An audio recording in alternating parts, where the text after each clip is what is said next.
now. Good evening, everyone. It is primary election night in Kentucky. Polls closed about 4 hours ago, and the results continue to come into the newsroom.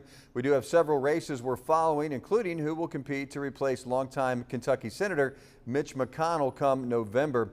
Candidates from the Republican side are looking for that nomination. You can see it looks like Andy Barr, who was endorsed by President Trump, will win the nomination. Daniel Cameron conceded just a little bit ago. On the other side, several candidates competing for the Democratic Party's nomination. Looks like Charles Booker will be the one going up against Barr in November. A Democrat has not served as a U.S. Senator in Kentucky since 1999.